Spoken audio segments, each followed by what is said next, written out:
What up, Skin? Welcome to Bar Vibes with Bryce the Fourth, giving our raw reaction and interacting with the masses. No subject is safe. You hear the people and the noises, but that's the point, because without the people, what is the point? I hope everybody had a fantastic Thanksgiving weekend. I got, fortunate enough to be off for block fraud, but I wish I wasn't fucking off because the Eagles got motherfucking damn. Did it again. Second week in a row. Now, I want to start off by I'm going to give the Bears their flowers. Good on you. Because they dominated in the trenches.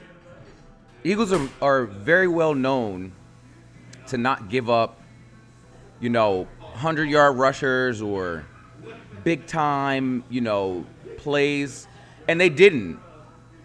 The Bears just fucking ripped off 8, 9, 7, 10, 11, 6, 7, to the point where one of their running backs had 110 yards before fucking halftime. And yet you want to sit here and run around and blame Patullo at this point in the season. That's not the case. Jalen Hurts did not look good. And I'm going to point out this one play, and I keep saying it. I've been saying it for days. There was a play where Dallas Goedert's going straight up the seam, wide open. But also, Devontae,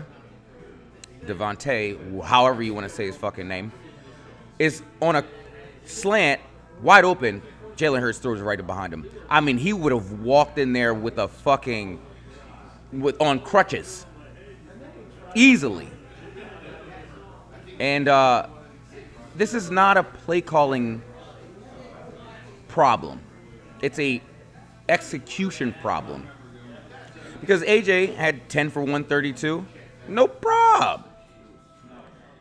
Saquon needs to be very more direct when he runs the football. I get it. Offensive line is not sound. A lot of injuries. We got spoiled as Eagles fans with a very non-injured offensive line. But at the same time, it's got to be next man up. People out here egging Kevin Patullo's house, it's not that personal. It's really not. He's not ruining your life. And I'm a diehard to the death. I bleed it. Why are you egging this man's house? That's just stupid. But back to the X and O's. The Eagles need to, and they have time to figure out an identity. You got plenty of time to be like, hey, this is not working. It's not. Let's do something different. I keep seeing people saying like, hey, let's bring in a consultant. Do it. Bring in a mind that wasn't there, that was in the same camp. You got me in that picture. Yeah, happy birthday to Alan. Happy birthday, Alan. Happy birthday, my guy. Take a big pause break real quick. Okay. Happy birthday, my guy. Get in here.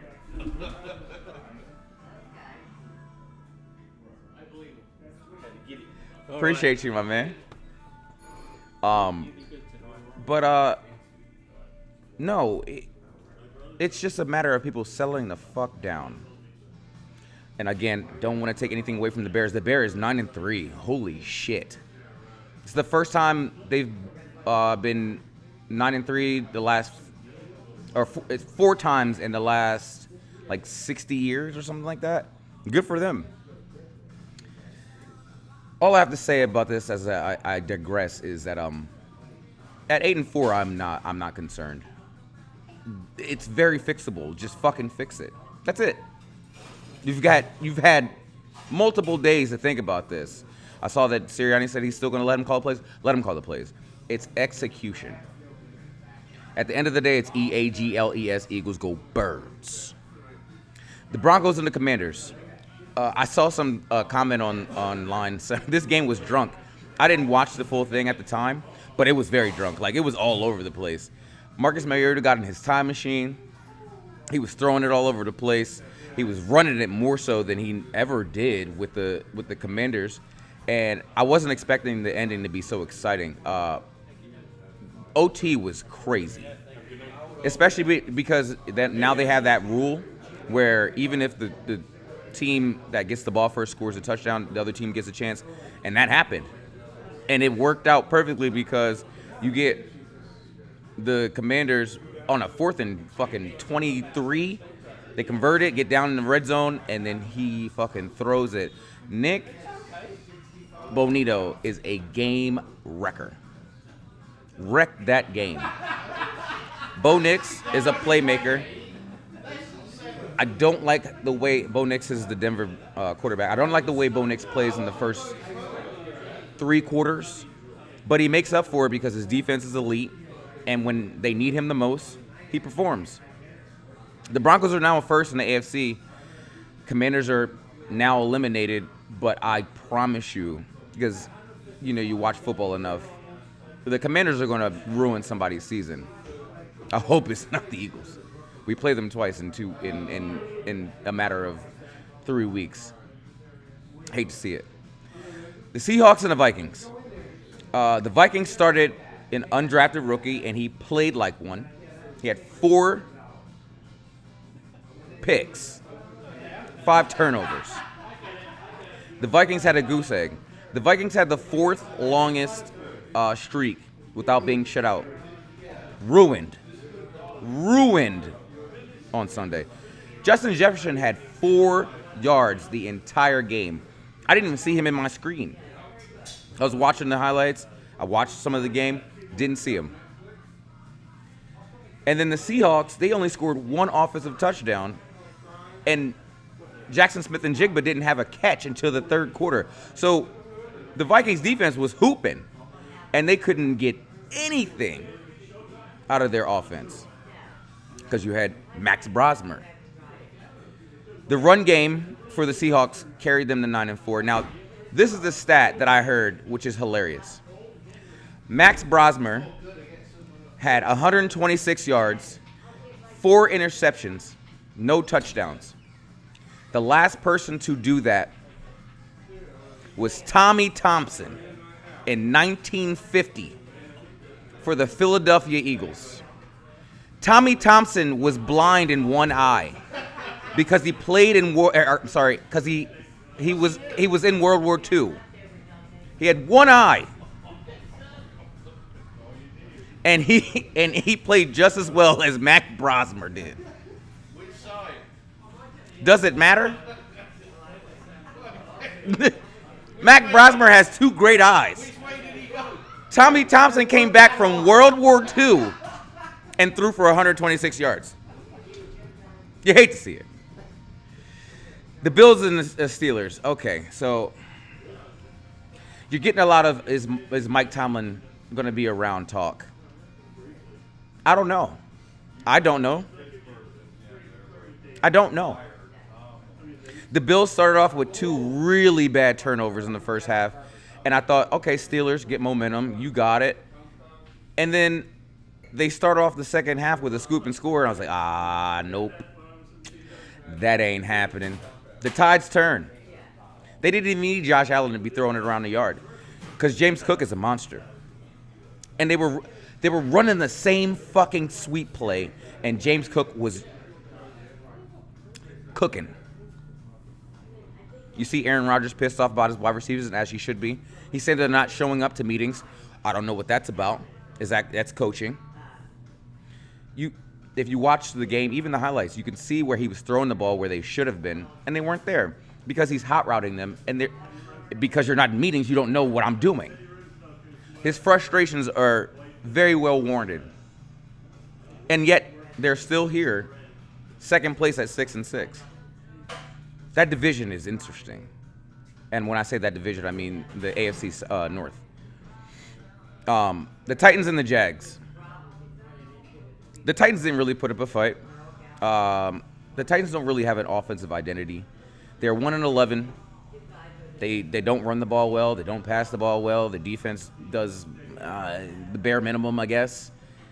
I saw Justin Simmons. He's the D tackle for the Titans, saying that they need a coach in there to put some foot in some asses, to tell people what to do, not just sit around. The Jags just wouldn't stop running the football. Good for them. And you see what Trevor Lawrence can do when he has time. Man was sitting back there swaddled like a fucking baby. Just swaddled. And it's going to be interesting to see where the Jags fit, because they're now number one in their division because of the Colts. We'll get to that in a second. The Saints and the Dolphins. I mean, not much to say about the Saints. They're playing because they get paid, I guess. They might have something with Tyler Shuck next year. I don't know. He plays competent football. That's not really what you want to see when, you have a situation where you want a quarterback for the future. And, of course, Tua threw a fucking pick. Always does. And yet they still won the game because Devon Achane might be the fastest person in the league with the ball in his hands. He outran two people with 2 yards to his left. It was ridiculous. I'm not sure if the Dolphins are trying to make the playoffs. They're not mathematically out of it. But, I guess we'll see. The Falcons and the Jets, a game with no real implications. Kudos to both teams playing really hard. The Jets, they're trying to build an identity. Aaron Glenn's trying to make sure his players play hard and want free agents to come to New Jersey. And it got real interesting at the end. But the Jets pulled it out. Powell's. I hope that the Jets figure out their quarterback situation next year, because they have a really good defense. And Aaron Glenn is making sure they're still ramped up for these games. John Mechie pisses me off because he said he wanted to be more a part of this offense, and he dropped 3 passes, one of which was an easy touchdown. I mean, easy touchdown. He would have walked in with Miss Daisy. Easy. The Cowboys and the Chiefs. I'm glad that it was a good game because I watched it. Obviously, it was on Thanksgiving Day. The Chiefs had one fucking job. Well, I'm sorry, they had 2 jobs. One was keep their playoffs hopes alive. 2 was beat the fucking Cowboys. They did neither. None of those things. It was a jam-packed game full of big plays. Patrick Mahomes played his ass off. He had 4 touchdowns, no picks. But after that first pick from Dak played phenomenally, and I can say that as a football fan. George Pickens is a slant merchant, and as he should be, because it works every single fucking time. He beats DBs on slants like he was born to do it. Obviously he was, and that was dumb, but he does it like they don't know what's happening, like they're blind. And the Chiefs defense is the reason why they're losing these games. I want to say from 2020 to 2022, they relied on their defense, and they don't have that anymore. And Mahomes is playing well, but he has no backup. Zero. Cowboys fans want to say that they have a chance. You don't. The NFC is way too stacked for you to make the playoffs. But hey, confidence is confidence. Chiefs, if they lose next week, pack it up. Pack it up. Texans and the Colts. This is a huge playoff implication game. The Texans get their 4th win in a row. Their defense is ferocious. DeMeco Ryans has them playing really well.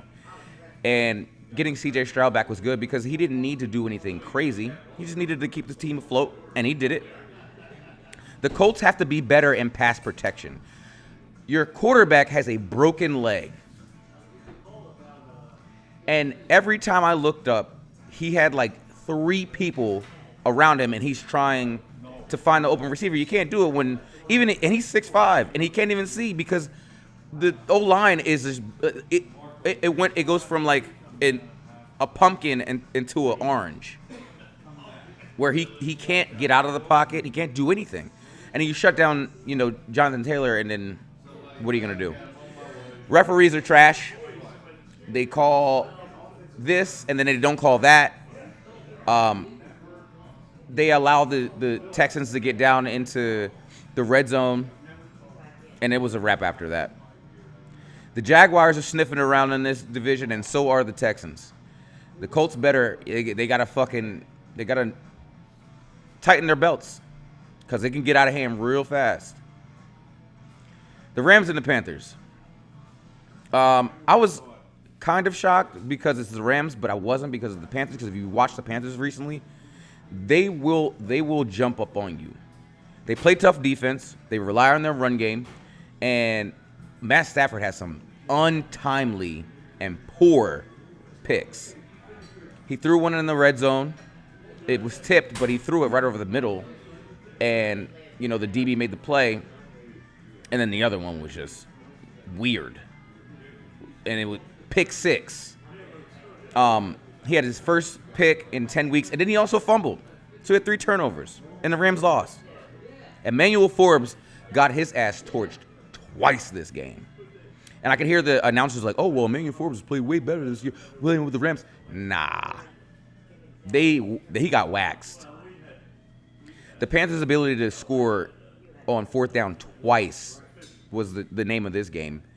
And it's big for the NFC South because the Buccaneers are kind of reeling. I mean, they're staying afloat, but they're kind of reeling. They're only going to get one team out of that division, and so Panthers just, stay hopeful. The Browns and the Niners, this was the second start for Shedeur. Didn't look really good. I heard it was really windy out there, but it was a lot of running and a lot of screens. The 49ers offense woke up in the second half. It was 10-8 going into halftime, and then 49ers came out and just fucking put it on them. The Browns, what do you want me to say? I hope they don't ruin Myles Garrett's entire career. He's got 19 sacks. I heard that he's wearing like a wristband with 25 on it because he wants 25 sacks. I hope he fucking gets it because he's a Hall of Famer. But other than that, he has nothing to show for it. Chargers and the Raiders. The Chargers came out with the dope LT uniforms. It was back and forth until it was crunch time. And the Raiders need to focus on their O-line next year. The defense is fine. And the Chargers' run game was what kept them in this game because Justin Herbert has a fractured hand, which he got repaired on Monday. And you can see it. He can't go under center anymore because it's going to hurt the shit out of his hand. And with the Chargers, they can't afford to drop a game in that division with the Broncos and the Chiefs, even though the Chiefs did lose, the Broncos won. But they can't afford to do it. They just can't. The Raiders, they're the worst team in the league. And it's just what it is. Not much to say about that. The Ravens and the Bengals. Joe Burrow has returned. I'm not sure why they did it, and then I realized why they did it. Because that division, the AFC North, is all over the fucking place. Yeah, they're 4-6. 4-6. But the Ravens and the Steelers decide to fuck up, and the Bengals go on a tear. Look the fuck out. The Bengals defense came to life. They had 5 turnovers. Lamar Jackson, I don't know where I honestly, me personally, I think he's hurt. But your legs don't make you throw inaccurate passes. He is terrible. He's had the worst stretch of his career. He had 2 turnovers, no picks. 3 turnovers and no picks again. He's had 1 touchdown in the last 5 weeks. They're teetering. And they clearly go as Lamar takes them. Isaiah Likely fumble was fucking ridiculous. He was on the goal line. He's reaching the ball out for no reason whatsoever. And the ball goes out of the back end zone. Blam. It's going to be very, very interesting with this playoff picture with the Steelers, both of them losing. Patriots and Giants. The Giants are going out sad. Jackson Dart still taking big hits, and he doubled down and said, "I'm not going to stop doing it." You might want to. I mean, he's already had multiple conversations with his coach, and they're telling him to stop doing it. He's like, "No, I'm not." That's not good. They got the Patriots on a 10-game heater. Yes, they've played some really, really good, easy teams. You play who the fuck is on your schedule. Drake May is the best deep ball thrower in the league, and it's not even close. I've seen him throw some dimes in the corners of the end zone. Dimes down the seam. But with the Patriots, you guys might want to take notice in the fact that you guys kick a lot of field goals in the red zone. That's not going to get it done in the playoffs, so might want to take note. My favorite thing from this game, Abdul Carter was benched in the first half because apparently he got caught watching porn on his phone in a meeting. What are you doing, bro? Put it away, dumb. The other thing I have to say, other than the NFL, is Lane Kiffin. What the fuck? So he plays in the Egg Bowl, Lane Kiffin does for Ole Miss, already knowing that he's going to be hired as an LSU coach. And good on Ole Miss for saying, hey, we need to know like what's going on. He's like, oh, I'm leaving. Well, then you need to get the fuck up out of our fucking facility. They put his fucking suits from his office on the street. That's ridiculous. Ridiculous. Lane Kiffin the shit out of Ole Miss. And then you got multiple players who committed to Ole Miss decommitting because you know where they're going. LSU. Anywho, it is still holiday season. You can now put your Christmas trees up. That's fine. Stay warm out here. Stay the fuck warm. Big ups to the first day. Stay focused. It'd be great. Take a sip.